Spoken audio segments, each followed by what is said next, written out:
Hey, folks. Eric Stakelbeck here. Welcome to a Watchman Newscast live stream. Sorry, I'm a few minutes behind here. Very busy news day. We've got breaking news to start with, and this is the main reason I'm a few minutes behind joining you. But don't worry, we'll go for a full hour here, as always, on the Watchman Newscast live stream. Yevgeny Prigozhin, the leader of the Wagner Group, that Russian-aligned mercenary group that is really present Africa, Ukraine, elsewhere around the world, traditionally fighting on behalf of Vladimir Putin's regime. Of course, back in late June, we had what seemed to be an uprising with Prigozhin on his way to Moscow before turning back. He was supposedly going into exile in Belarus. Now it appears that Yevgeny Prigozhin is dead. And that's the breaking news, folks. A private plane with 10 people aboard, including Prigozhin, crashed this afternoon. It appears that Yevgeny Prigozhin is dead. And we're all wondering, after this, what appeared to be a possible coup attempt back in late June, still very, very murky how he eventually went into exile as he was on the road to Moscow, quite literally, then wound up going into exile. So still unclear what exactly went down there, but what is clear is that Prigozhin seems to be dead as a result of this plane crash. And folks, it's very interesting how enemies of Vladimir Putin seem to wind up dead over the years during his tenure. Hey, we don't have all the details on this yet, of course, but we will bring you more when we have it. Again, this just broke before I came on with you here at 4:00 p.m. Eastern time. I was cramming some reading, some last second reading about the incident and what happened. That's why I was a little bit behind here. Just wanted you to know, but I'm with you now. And we will talk a little bit more Russia later in this live stream, Russia and Iran. And we've been talking about this a bunch, but folks, the alliance this week, in the past few days, as a matter of fact, may have gone to a new level, because now Russia and Iran, hey, we know about the drone cooperation. Now Russia and Iran are talking about coordinating their ground forces. Well, that seems like certainly a progression in their relationship, and not in a good way for Israel, for the United States, for the West. What does that mean? Coordinating ground forces more closely. We know, again, Iran has been helping Russia with drone technology in a major way, helping to rearm Russia, etc. But ground forces coordinating, we'll dig into that a bit. There were more comments today on that front by the commander of Iran's ground forces, who visited Moscow this week and met with his Russian counterpart. So we're starting with some Russia here, of course, but we want to move on quickly here to a few topics. Number one, and you saw this in the headline today, and you saw the title of this live stream, Saudi Arabia and the Temple Mount. Now, folks, this has all sorts of potential ramifications. By the way, what I was going to title this live stream potentially was, will we see a nuclear Saudi Arabia? Because these are two issues that are on the table right now, I believe, as Saudi Arabia is talking to the Biden administration, and certainly through back channels, at least, to Israel, about normalizing relations with the world's one and only Jewish state. It appears, folks, that Saudi-Israel normalization of relations may indeed go down, perhaps even as soon as 2024. I would not be surprised, to say the least. There are serious discussions right now, by all accounts, about this very event happen, the great normalization between Israel and Saudi Arabia. And I'm sure you'd have this signing ceremony at the White House, etc. But that is in the works, folks. Now, under the Trump administration, I believe it would have happened already. They were very close to making that a reality. It wasn't to be. And now the Biden administration is pushing the Saudi-Israel peace deal. Now, I mentioned the Temple Mount. I mentioned nuclear power for Saudi Arabia. What does this mean about a potential Palestinian state? At the end of the day, folks, Israel will be at least pressured by the Biden administration, even more so than Saudi Arabia. We discussed this on last week's live stream, to make serious concessions.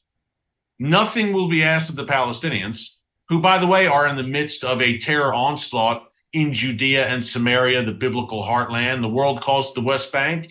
Here on the Watchman Newscast live stream, we call it Judea and Samaria because that's what the Bible calls it. And if the Bible calls it Judea and Samaria, that's more than good enough for us here on the Watchman. But some serious developments we need to discuss in terms of Saudi Arabia and Israel and the Temple Mount, the most coveted piece of real estate in the world. Could the Saudis, as part of this, what seems to be a coming deal, I'm not saying it's tomorrow, 2024 may be more likely, does Saudi Arabia suddenly, as part of this deal, have a greater stake in the Temple Mount? What does that mean prophetically, by the way? And the Biden administration, what are they going to ask of Israel? And is Joe Biden and his team, are they looking towards this deal as a potential boost for them in the foreign policy arena in advance of the 2024 election? November 2024, about 16 months away? I'm not a math major, unfortunately. 15, 16 months away. And tonight, as a matter of fact, today's August 23rd, tonight in Milwaukee, we'll have the first Republican primary gearing up for the 2024 election. Will Joe Biden be the nominee for Democrats in 2024? What are your thoughts on that? Just curious. Some have said that he's not going to be the guy, but at any rate, his administration certainly would like to see a Saudi-Israel peace deal. And folks, believe me, they will maximize that for all it's worth and trumpet that as a great victory for them. So we've got a bunch to discuss there. Also, I mentioned that terror wave striking Judea and Samaria. 3 Israelis murdered in cold blood this week, including a 42-year-old woman, a mother of 5, I believe, a father and son who were gunned down viciously at a car wash in northern Samaria. So this is out of hand. I'm not going to say it's getting out of hand. It has been out of hand. And Israel is saying, you know what, we're fed up. Our patience has run thin with this. Meeting of security of the security cabinet of Benjamin Netanyahu yesterday. And they're saying, look, basically when it comes to terror leaders and Palestinian terrorists, nothing's off the table right now. And we have reportedly leaders of Hamas and Palestinian Islamic Jihad, those 2 Iranian proxies in Gaza, who are certainly behind a great deal of this terror wave.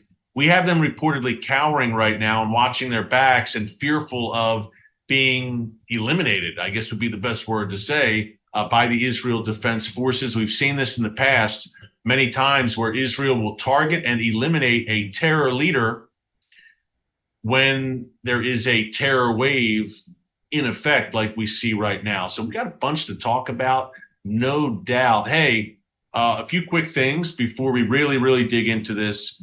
Number one, we have over 1,000 people, over 1,100 people watching already, and we're only 7 minutes in. By the time we're done, we'll have thousands more today. Welcome to the Watchman Newscast. If you have never joined us, welcome. We go live like this once per week, usually on Wednesdays between 4 and 5 p.m. Eastern Time, or 4:05, as I started today. My apologies again with that Prigozhin breaking news at the top. But on a regular basis, every day we're here on the newscast, usually 12, 15 minutes, commentary, breaking commentary every day. So if you have not subscribed, hey, be sure to subscribe, click the notification bell so you get alerts every time a new video is posted.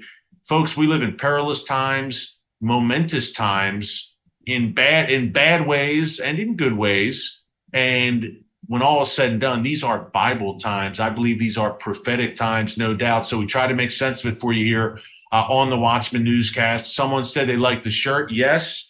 If you like the Watchman gear, check out the Watchman shop at shop.tbn.org/Watchman. We just opened up a Watchman shop. Cool way to show your support for the channel and to help keep us going. We've got nearly 700,000 subscribers right now. Hard to believe, man, only God. And with a large YouTube channel and a weekly television show, The Watchman on TBN, unfortunately, we can't do it all for free. I wish we could. We're working for the kingdom, but it's not free. It takes a little bit to produce this and get it up for you. So any kind of support is always welcome. And this Watchman shop, we thought would be a fun way to do that. So check that out as well. Let's get into the main topics of discussion today. Welcome to everyone from around the world. We will have people on every continent joining us. As you know, I'd like to give a shout out to the penguins in Antarctica even right now who are on their phones and tablets watching. Shout out to them. But we'll have people from all over the world, quite literally. What a blessing. And to me, I'm honored. I'm just in awe that we're able to do this. We're able to reach people around the world. As much as technology today, as we've talked about with the rise of AI, as much as it can be used for nefarious means, it can be used to further the kingdom as well. And we're showing that every week with these live streams as we have people from all corners of the world with us. And by the way, on the live streams going for an hour, we won't have B-roll mixed in and some footage like we usually will, because this is a little more down and dirty. But you're here for the content, not the bells and whistles. So let's get into it. Okay, Saudi Arabia, Israel, what is the state of play with a potential peace deal? Well, that has been all the talk in D.C. over the past several weeks, folks, also in Jerusalem and in Riyadh. Really, the chatter began over 3 years ago with the advent of the Abraham Accords. Look, the UAE, Bahrain came into the fold, then Morocco, Sudan, but all along, everyone was asking, what about the Saudis? Clearly, the Saudis are, you could say, the big fish when it comes to a potential normalization deal with Israel. I interviewed Israeli Prime Minister Benjamin Netanyahu back in December. He said, look, the Abraham Accords, amazing, obviously happened on his watch. But he said peace with Saudi Arabia would be a quantum leap. That's the term he used when I interviewed him. And he said, and also his strategic affairs advisor, Ron Dermer, who I've interviewed many times and who is very close to Netanyahu, his top advisor, he and Bibi both said when I interviewed him that, look, a peace deal between Israel and Saudi Arabia would effectively end the Israeli-Arab conflict. Wow, that's quite a statement. Let's unpack it real quick before we get into the Temple Mount, the nuclear factor, and the potential price for Israel of an Israel-Saudi peace deal. And the Israeli-Arab conflict, what does that mean? Well, number one, they made clear it doesn't end, in their view, it wouldn't end the Israeli-Palestinian conflict. It certainly wouldn't end the conflict between Israel and Iran. And Iran, the Iranian regime, they're Persian. They're not Arab anyway, although they have Arab proxies working under them. But they say, look, in terms of the Arab world, look at what we've done. We've made peace with Jordan, Egypt, more recently the UAE and Bahrain, Morocco, and then we bring the Saudis into the fold.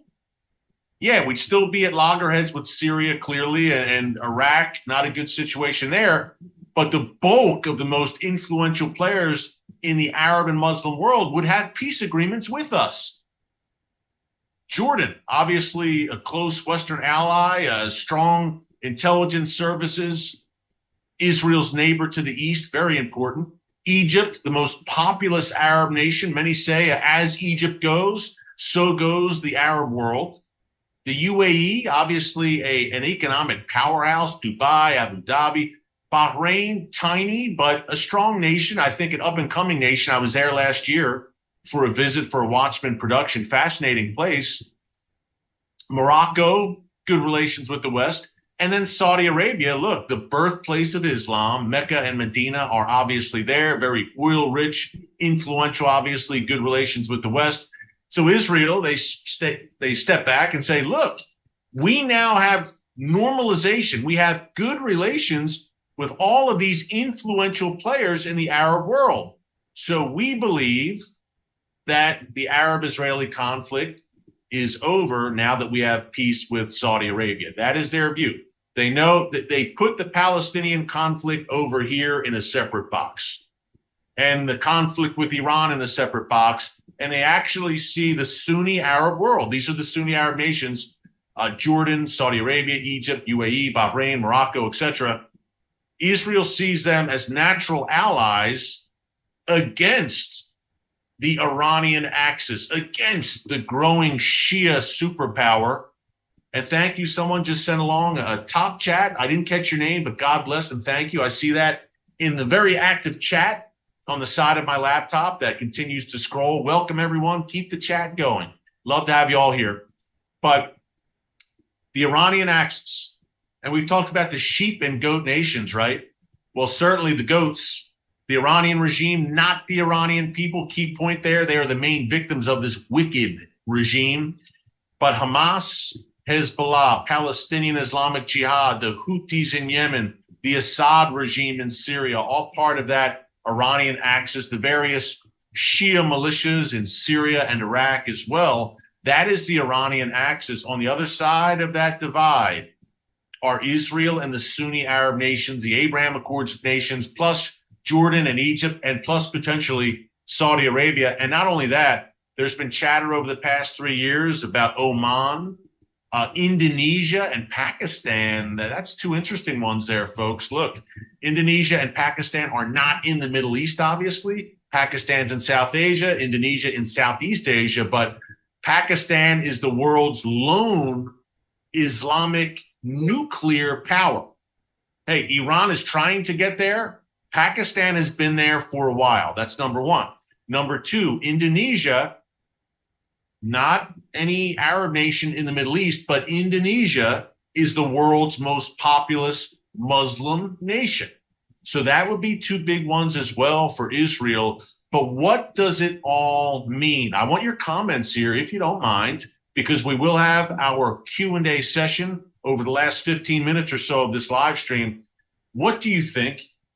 Does this give you an uneasy feeling, an Israel-Saudi peace deal, or do you say, hey, this is a good thing because it builds up Israel's alliances against the Iranian threat? Hey, the Saudis, folks, just so you know, are much more threatened, or let's just say are much more concerned about the Iranian axis that I just laid out than they are Israel, any threat from Israel. There is no threat from Israel to Saudi Arabia. Or, key point here, a Palestinian state. Folks, mark my words, and I've had conversations with Arab officials, Sunni Arab officials over the past several years. And when I talk to them, many times off the record, sometimes on, they are not starting that conversation with justice for the Palestinians, a Palestinian state, we need it now. No, no, no. The conversation automatically turns to the Iranian regime and Hezbollah and Iran's nuclear program and the Iranian axis and Iran's attempts, its goals to dominate the region. That is the focal point, folks, right now for Sunni Arab leaders. And that is the main reason that you saw the Abraham Accords come to fruition back in August, 3 years ago, back in August 2020. It was announced. I was at the signing ceremony at the White House in September 2020, a historic day, obviously. I had a front row seat there on the White House lawn to see the Abraham Accords signed. It was a moment I'll never forget, to be there for that, to be there for the Jerusalem embassy opening in May 2018 in Jerusalem. I was there as well. I thank God to put me in the courts of the kings, I guess you would say, in those instances. A guy from Philly. I come from very humble beginnings, folks. So to be in those positions, I laugh. I thank God constantly. Lord, I can't believe I'm even here, number one. And number two, I say, God, you really have a sense of humor to take a guy like me from Northeast Philly and to put me in these places. It's just unbelievable. It should encourage you, as a matter of fact, folks. And eventually I'll share my entire testimony, my personal story and my background. But man, if God can put a guy like me in a position like that, I don't know where you're at in life. If you're discouraged, if you're down, if you think things are never going to turn around, God is not done with you yet. He will never leave you or forsake you. God is full of surprises, and he loves to bless his children. We serve an awesome God and a promise-keeping God. You can trust him with every facet of your life. Believe it. Take it from me personally. And again, we'll share more about that in the future. But, okay. Saudi Arabia, the big one for Israel in an Israeli view. We've made that clear. And Israel sees it, number one, as an economic benefit. We're already hearing about potential. Israel's foreign minister, Eli Cohen, is talking about potential flights, direct flights from Tel Aviv to Saudi Arabia for Israeli Arabs to be able to attend the Hajj in Saudi Arabia, the Muslim pilgrimage there in Mecca every year. Interesting conversation there going on. Flights from Israel to Saudi Arabia. Eli Cohen said perhaps as soon as 2024. So one part of it's economic as well. Look, the Saudis, influential oil wealth, we know that. Number two, obviously, for Israel, the Iran factor, to have the Saudis lined up for Israel to use that Saudi airspace potentially in any future assault on Iran's nuclear program. Another factor here, and just the legitimacy, the credibility that Israel believes it would have to have the place. Look, Saudi Arabia was the birthplace of Islam. Muhammad hailed from Saudi Arabia. The two holiest sites in Islam, Mecca and Medina, are there. And for Israel to have relations with that nation, that particular nation, is a big deal in terms of Israel's perception around the world. That's Israel's view.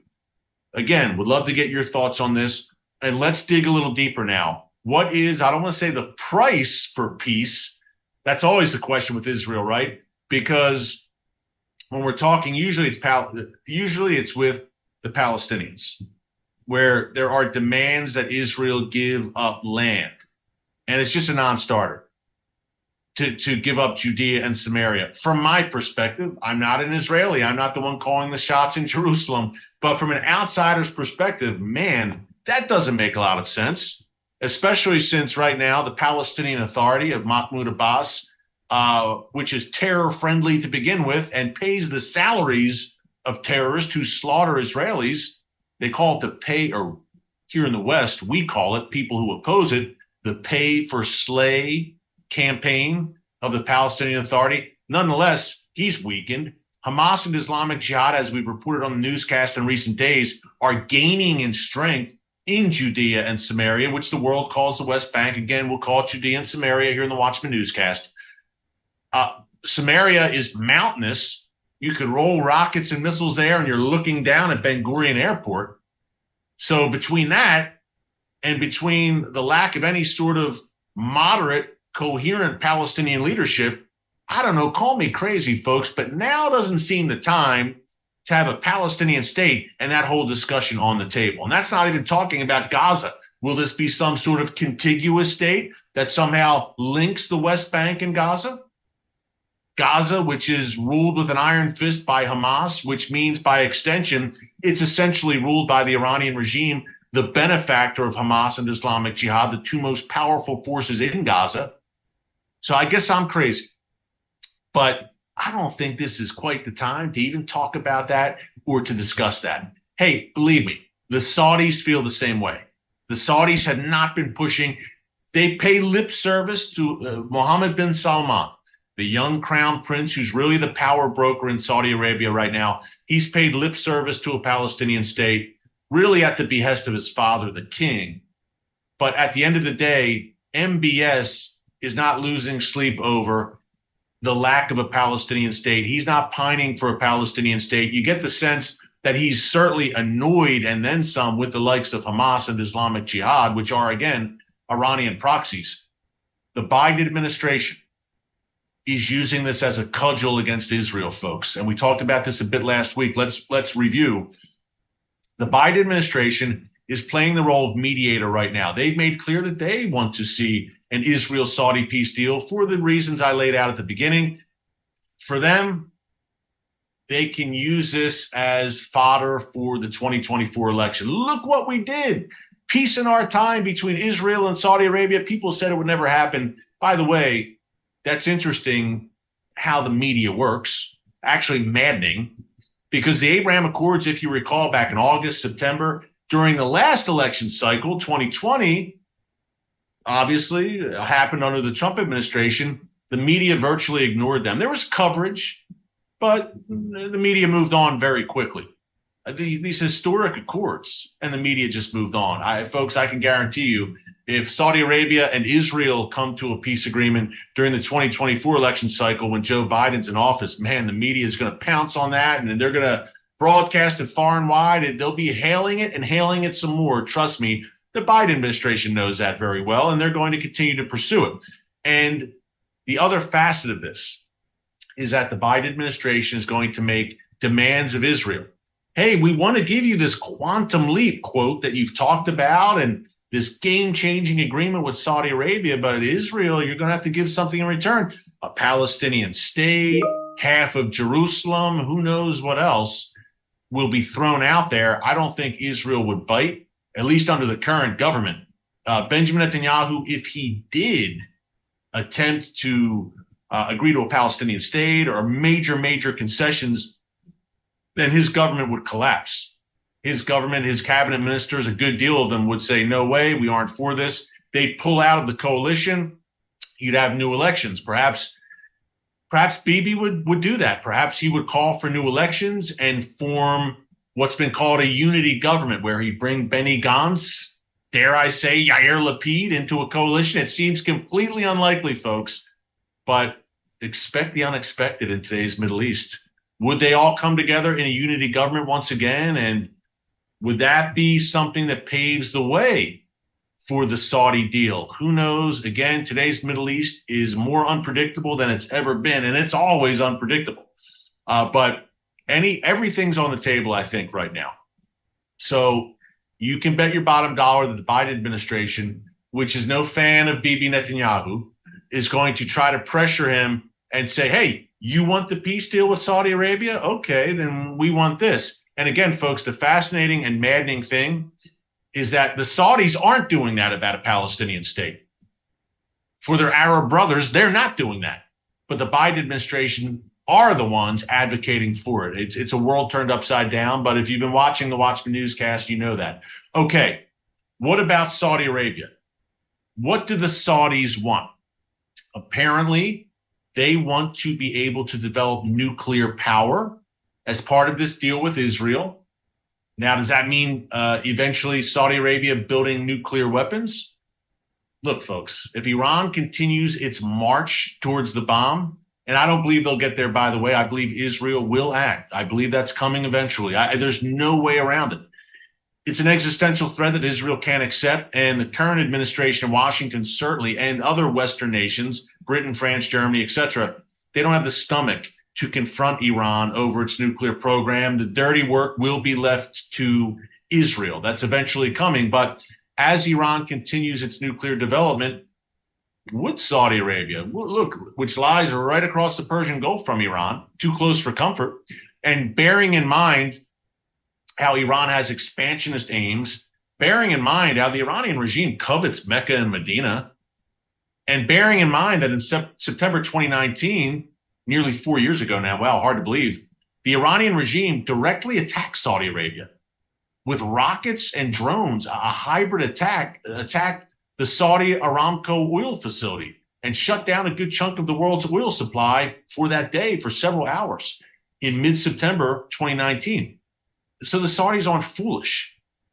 Is it beyond the realm of possibility that the Saudis would say, we better start developing our own nuclear program, our own nuclear weapons program? Is that a crazy thing to suggest? Do the Saudis believe they can count on the U.S. right now and have a nuclear umbrella?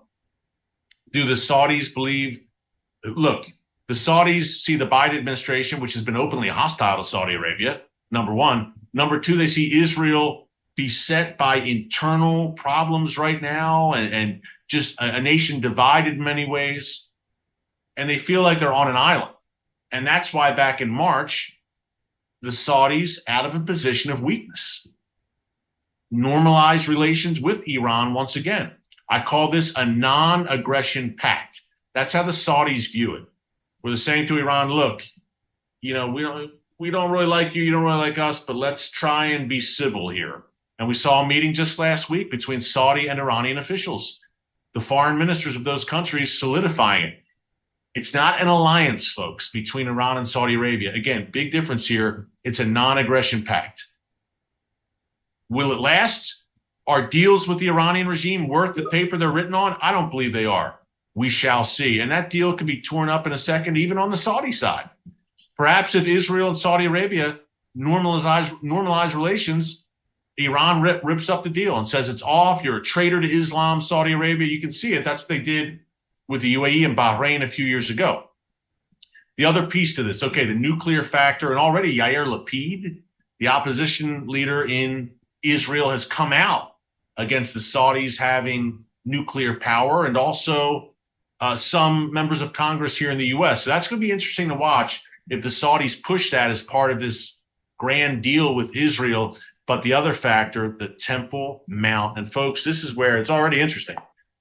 This is where it gets very interesting. And I want to give you my take on the prophetic implications and where I believe Saudi Arabia falls in all of this in the days that are coming. The War of Ezekiel, Ezekiel's War, the War of Gog and Magog, I should say, chapters 38 and 39 of the book of Ezekiel. We're going to get into that in a minute, but let's get into some very interesting headlines here that Mohammed bin Salman, the crown prince, there's been various reports out of the region that he covets the Temple Mount. Interesting. He covets it in terms of, look, Saudi Arabia sees itself as the leader of the Muslim world. They do. They say, we are the birthplace of Muhammad. We are the site of Mecca and Medina, the two holiest sites in Islam. We are oil rich. We are influential. We lead the Muslim world. At least that's how they see themselves. Jerusalem is the center of the world, the world's most coveted piece of real estate.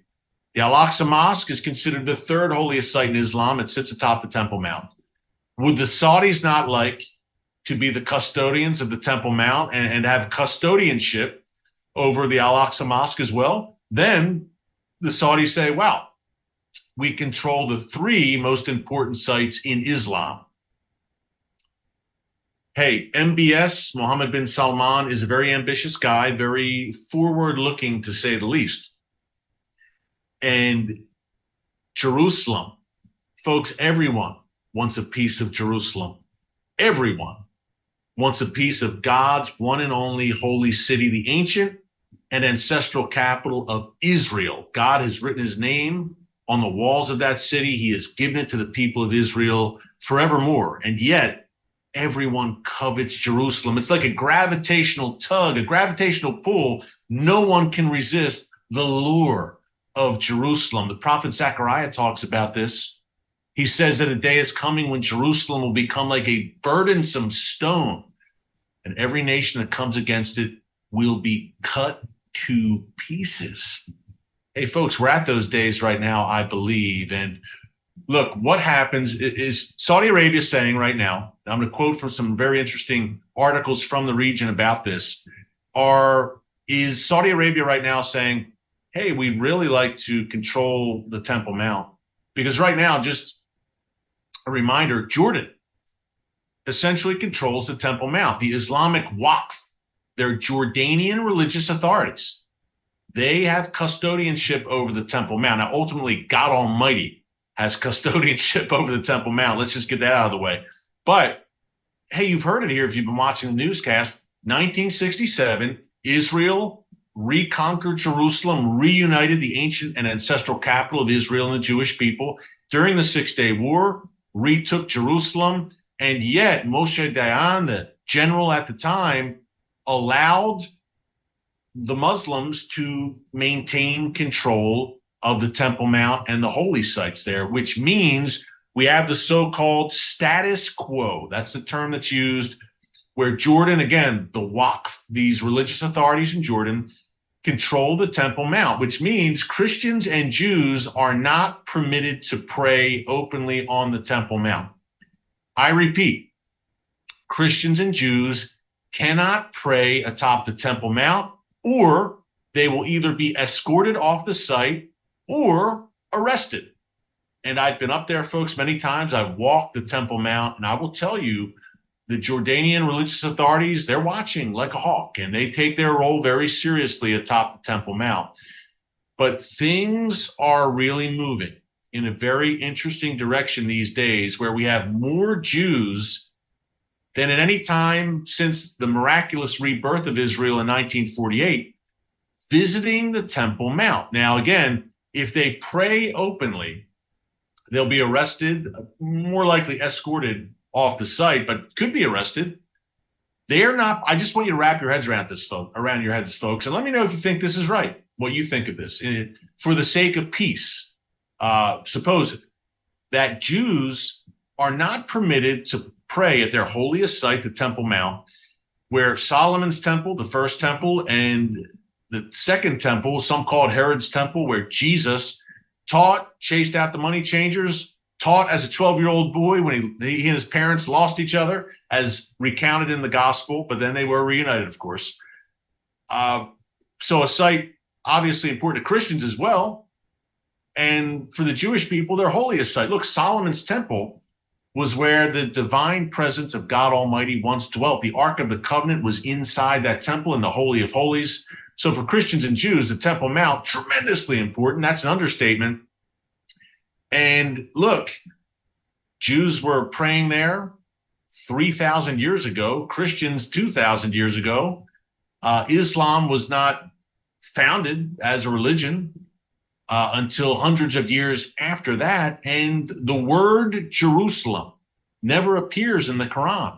And yet, only Muslims currently are permitted to pray atop the Temple Mount, and Jews and Christians cannot. What do you think of that? Do you believe that's fair? I would just like to get your thoughts on that. Someone said in the comments, hello from Northeast Philadelphia, my old stomping grounds, a place I love. Hello, welcome to the chat here. But what do you think of that, folks? Fair or not fair? And here's something for you.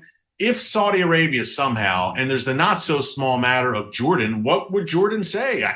Jordan, I believe, wouldn't just quietly say, sure, Saudi Arabia, you kind of usher us out of the way, and you can now be the Muslim custodians of the Temple Mount. That's a massive factor. I don't know how they work that out. But secondly, does Saudi Arabia, look, MBS, this young leader, he's opened up Saudi Arabia, not tremendously. It's not a bastion of freedom and democracy, far from it, obviously. But look, women can drive in Saudi Arabia right now. I know you laugh and say women have been driving here around the world for decades.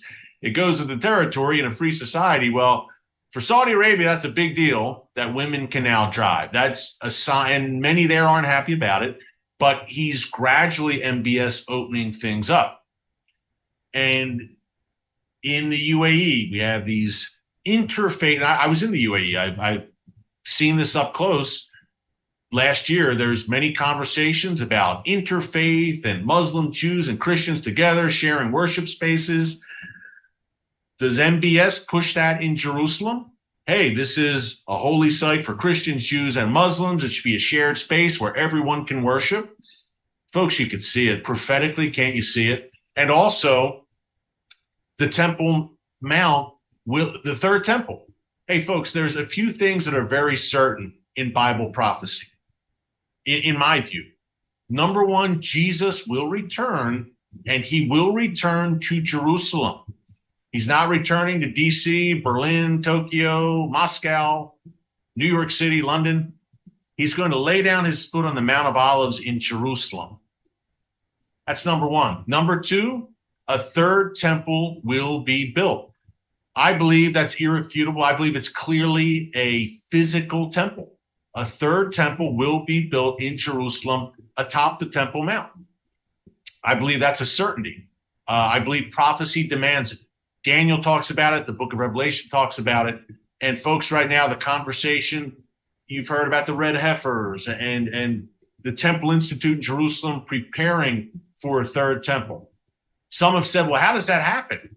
Will there have to be a war where the geography of the Temple Mount is changed and only the temple will stand there? Not necessarily. Actually, no. Folks, the Temple Mount is huge. I've been atop there many times. It's a massive plaza. You could fit a new temple, a very large third temple, next to the Al-Aqsa Mosque and the Dome of the Rock atop the Temple Mount. It is conceivable, no doubt. You absolutely 100% have the room up there. It can be done. The Temple Mount, that plaza, is the size of several soccer fields. I forget how many, but it's a lot. And I've walked the breadth of it. It's massive up there. I can't understate it. So that's possible. Now, who brokers that? Is that part of an Israel-Saudi peace agreement that a new temple would be built? I don't think it would go that far. But I think a future, actually, I know that a future peace agreement that will be brokered by someone whose initials are AC. And it's not Archie Cunningham. It would be the Antichrist. Eventually will broker a 7-year peace treaty. The Bible lays that very clearly, the book of Revelation, a 7-year deal. And I believe there's a very good chance that as part of that 7-year deal, somehow it's a peace, the ultimate peace agreement between Israel and its Arab neighbors. The temple will be rebuilt, quite possibly under that agreement. Maybe I'm wrong. Maybe it happens before that agreement that the Antichrist will eventually broker. But folks, you can kind of see it, right? That what would bring Israel to the table? What more than anything would bring Israel to the table? They'd have to feel secure, number one. And someone wrote false peace. Of course, the 7-year treaty will be a false peace. The Antichrist will eventually set up shop inside that third temple and declare himself God at the midway point of the Great Tribulation. But nonetheless, what would be something that would really make Israel, of course, security, number one. Israel feeling secure, peace and safety, right? After a war, after the Gog-Magog war, perhaps, after Israel really deals with its enemies, or should I say, when it comes to the Gog-Magog war, after God, the God of Israel, the God of Abraham, Isaac, and Jacob, deals with Israel's enemies and intervenes directly, nonetheless, what could bring Israel to the table where Israel might say, wow, number one, a feeling of security where they're like, we're in a good place. But secondly, where Israel says, wow, this may be worth making some unpleasant concessions that we normally would not make. Could it be the promise of a third temple where the Antichrist says, sign this deal, you can have the third temple, build it to your heart's delight? Certainly a possibility, I believe, folks, but I have to think right now, this is so unexpected. Today it's not, in these prophetic Bible times we're living in, but 10 years ago, Saudi Israel, peace? No way. Even 5 years ago, massively, massively unlikely. The Abraham Accords in that sense changed everything. Now, people have thrown out there that the Abraham Accords, that's the 7-year treaty, that even the Saudi-Israel peace deal, that's the 7-year treaty. This is not that, in my view, folks. Unless someone steps forward, some compelling antichrist figure, and brokers that Israel-Saudi deal, this is not that. The peace deals that Israel is forging right now, Abraham Accords deals with the likes of the UAE, Bahrain, Saudi Arabia, and going further back, it wasn't the Abraham Accords, but Jordan and Egypt. These are not 7-year deals. This isn't the peace treaty brokered by the Antichrist. That 7-year deal is something entirely different and separate.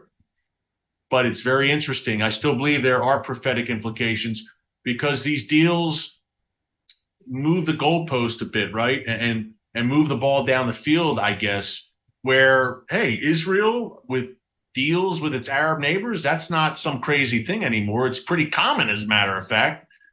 So you are in prophetic times right now, no doubt. You have been really since 1948. Even before that, with the advent, the beginning, the stirrings of the Zionist movement, 1948, folks, sent everything into overdrive. The miraculous reestablishment of the nation of Israel changed everything. People say, well, we've always had wars and rumors of wars, pestilence, etc. Today's no different. Time marches on, century after century, nothing changes. Where are the signs of his coming? That Jesus is coming back. Why is today different? Why is this generation different, I should say? Two main reasons jump out at me. Number one, the presence of Israel, the rebirth of Israel. Hello, that's the ultimate prophetic sign. Number two, technology. The rapid advance. You know, the prophet Daniel said in the latter days, knowledge would increase, people would travel to and fro. And what about AI, artificial intelligence? The rapid advance of technology, how it's consuming people's everyday lives, And now more than ever, through technology, through surveillance, through a coming digital currency, the ability to truly have a one world government ruled by essentially one man who could essentially see the four corners of the earth through technology and monitor and surveil and unite currency, digital ID, all the rest. It sounds crazy, I know, but folks, listen. Again, expect the unexpected in these times we are living in, and it is there. The technology is in place right now for one man to step forward and to use and abuse it to bring many nations to heel. That's where we're at right now. That's why today is certainly different.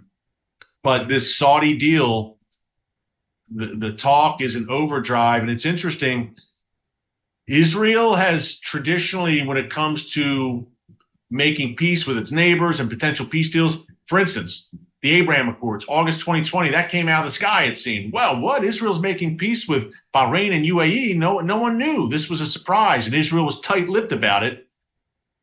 But, man, Israel is talking and talking some more about the potential Saudi deal. It's kind of interesting. They're not keeping it close to the vest like they historically have.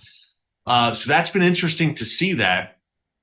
And Saudi Arabia, obviously, will have no on the surface contacts with Israel, but the contacts are there. Benjamin Netanyahu back in November 2020 actually visited Saudi Arabia and met with MBS, a day trip, apparently. So look, the Saudis and Israel are talking all the time through back channels, but Israel's been very vocal about that desire for peace with Saudi Arabia. The Biden administration talking openly about it. So certainly the chess pieces are moving. You have an election coming in November 2024 where this administration, the U.S., desperately wants any sort of foreign policy victory. And things are lining up. Let's just say that. May not happen. Look, we had the same conversation under the Trump administration. The latter stage is there. An Israel-Saudi peace deal is coming. And then it didn't happen for obvious reasons. And we're having all that chatter again. Perhaps it all falls apart and doesn't happen. But interesting conversations going in many directions. Saudi Arabia and the Temple Mount, and Saudi Arabia and a nuclear program. Wow, folks, fasten your seatbelts. Okay, we did not get to Russia and Iran. We did get to that earlier in the week on the newscast. If you miss any of our newscasts, check out our archives. Be sure to subscribe. Be sure to check out the Watchman shop, the cool Watchman merch with T-shirts, hats, hoodies, mugs, some cool stuff at shop.tbn.org/Watchman. And now let's get to your questions. Let's do it. A lot to talk about today. And you guys and gals always have great questions for us. And I'm pulling them up. Bear with me. Apologies. Sorry for the delay. And there we go. I think. Sorry, 1 second. Keep the questions coming as I look. Okay, here I go. Sorry about that. I'm technologically challenged. What can I say? AI will not be kind to me. But in all seriousness, September 5th, also mark your calendars. The Rise of Artificial Intelligence, my 1 hour special about the rise of AI on TBN, September 5th, 8 p.m. Eastern Time. We'll have more details about that. Must watch. Mark your calendars. Okay. Questions, comments, brilliant observations by our watchmen and women on the wall. Nicole, good question, Nicole. You know what, Nicole, this is good because we didn't get to Russia, Iran, but your question does. She asks, is Putin going to help Iran with what they want? Is my question. My question is, what does Iran want? Number two, what Iran want, or number one, I should say, sorry. What Iran wants more than anything, Nicole, are two things from Russia. Will they get them? I don't know. Number one, they love help with their nuclear program. They love some Russian nuclear know-how. And number two, as we have discussed many times, Iran would love Russia to close the skies over Syria to any Israeli activity. Where Israel has struck Iran and its proxies again and again in Syria, Iran would love to see Russia, which also has a presence in Syria, put that to an end. Well, the second one, the latter, I think there is a chance that Russia could eventually say to Israel, no more. Enough is enough. And then things really get interesting. But with a nuclear know-how and assistance there. Is Russia that beholden to Iran right now? Look, Iran's helping Russia so much, supplying drones, etc. It's a quid pro quo relationship. It's not being done out of the goodness of the mullahs' hearts, all this drone technology and weaponry that's being sent along to Russia. So how dependent is Russia on Iran?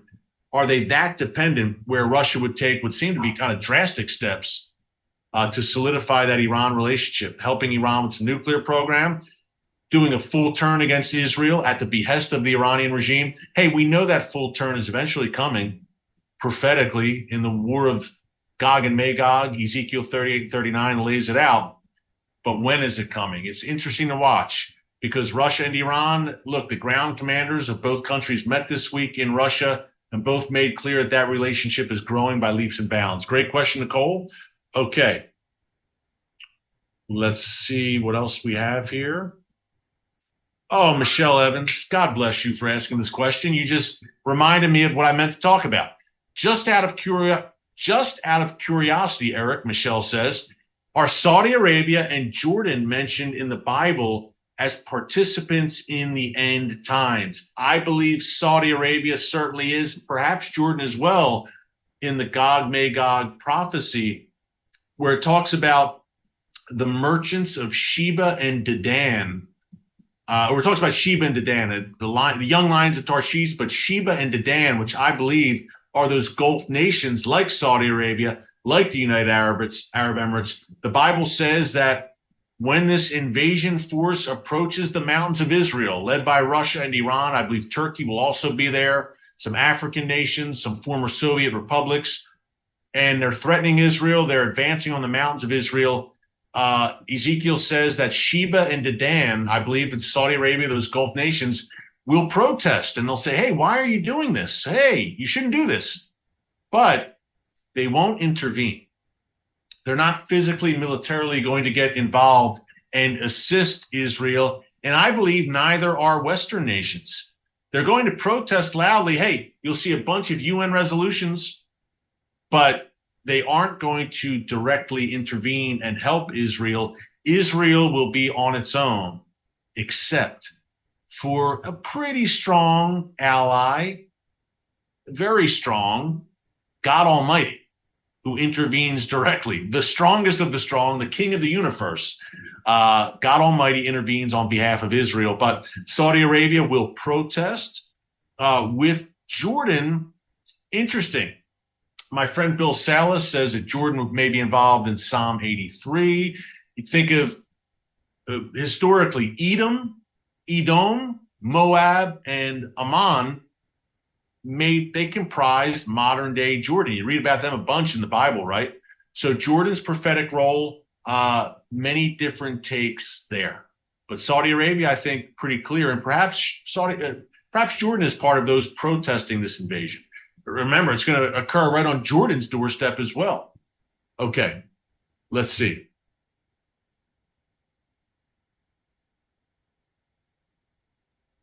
More questions.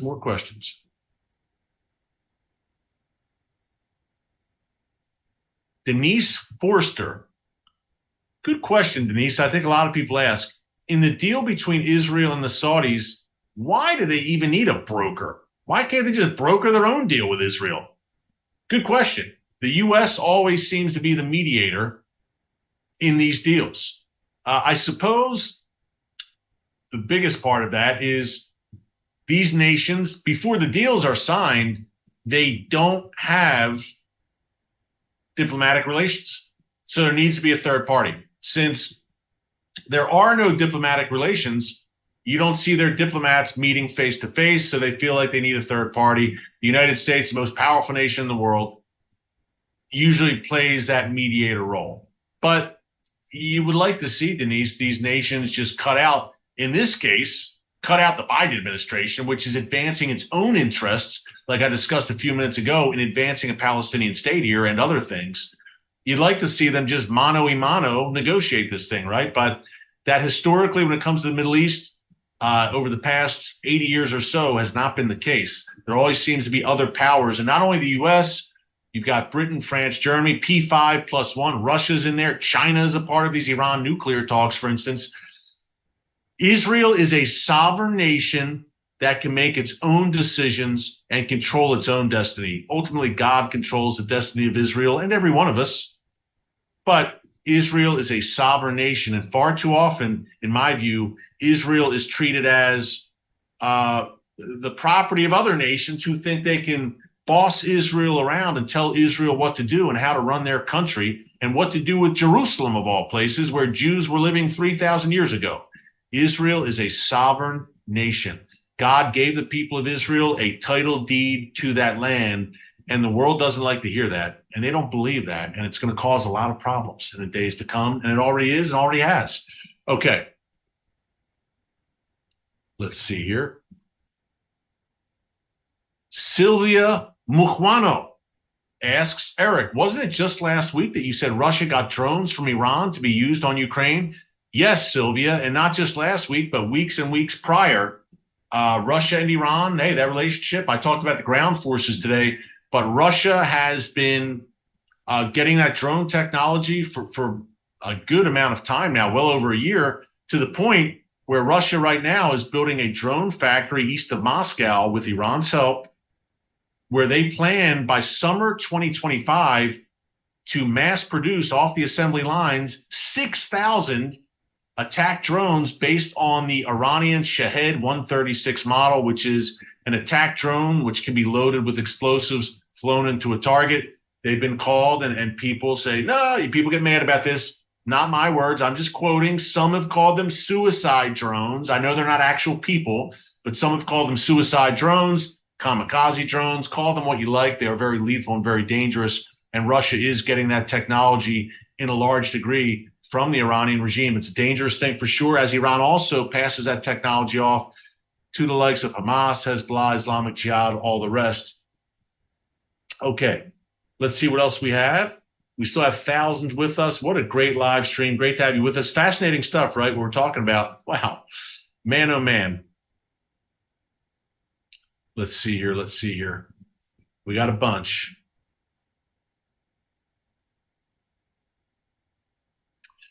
Christine Auto Detailing. I'm sure it's a great business from Chester County, PA, not too far from my old homeland of Northeast Philadelphia. A little bit of a drive, but Chester County, suburbs of Philadelphia. I assume you're an Eagles, Phillies, Sixers fan, so you are welcome here. But in all seriousness, he asks, or she asks, where do they plan to build the new temple if these red heifers stay spotless? Temple Mount, no doubt. Now, many will push back and say, no, the temples, the first and second temple were not on the Temple Mount. They were below the Temple Mount in the city of David. Wrong. Sorry, folks. I've been to atop the Temple Mount many times, the city of David more times than I can count. And I can tell you the Temple Mount was the spot. And for me, the main smoking gun, so to speak, which I believe is irrefutable, proof that the Temple Mount, which everyone has acknowledged, every archaeologist, every historian, for centuries and centuries. Now, you might say, no, there's people. Yeah, a few people on YouTube have had different theories about it. But folks, the smoking gun, if you want to, I hate to use that term, but I'll use it, was the uncovering of the Pool of Siloam and the Pilgrimage Road. 2,000 years old from the time of Jesus, worshipers, including Jesus, would ritually cleanse themselves in the Pool of Siloam, which is located in the city of David. Then they would ascend the road of pilgrimage, that long road that leads directly up to the Temple Mount. I mean, to me, it's just common sense. But hey, you can believe what you will. But the bottom line is, no matter what you believe about the original location of the temples, and I believe clearly it was on the Temple Mount, I believe it's irrefutable. No matter what any of us believe, when the third temple is built, it's going to be built on the Temple Mount. It's not going to be built. You could say, what? But the original temples weren't there. If you believe that, fine. But when the third temple comes, it's going to be on the Temple Mount. Because 99.999% of the world, historians, archaeologists, the nation of Israel, everyone else, believes That's where the temples once were. And key point here, the most important point, the people of Israel believe it was on the Temple Mount, and that's where they want to put it, not anywhere else. So we go back and forth, and we could have these theories that, it wasn't on the Temple Mount. At the end of the day, that's not going to matter, because when Israel rebuilds that temple, it's going to be atop the Temple Mount. And folks, again, I believe it's absolutely irrefutable that the temples were there. Get on the ground and you'll see. And some commenters say, no, archaeologists say different. Folks, this is a fringe of a fringe who says it was never on the Temple Mount. If you talk to people at the city of David, they laugh and say the temple wasn't here. It was up there on the Temple Mount, the highest point in all of Jerusalem. The temple towered over everything else, over the whole city. You could see it from miles away, gleaming in the distance. But I digress. It's all good. And hey, it's not a salvation issue. We can differ prophetically. We can differ about the timeline of the rapture. We can differ about where the temple was, where it will be. But it's not a salvation issue. We're all brothers and sisters in Christ, and that's a beautiful thing. Hey, thanks so much for joining us here today on the Watchman Newscast live stream. Until tomorrow, God bless you. And remember, never hold your peace. Hey everyone, thanks for checking out the Watchman Newscast. Make sure you hit the subscribe button so you never miss an upload, and tap the bell icon so you're notified every time a new video is posted. And don't forget to share your thoughts, insights, and comments below. Thanks for watching. We'll see you back here tomorrow.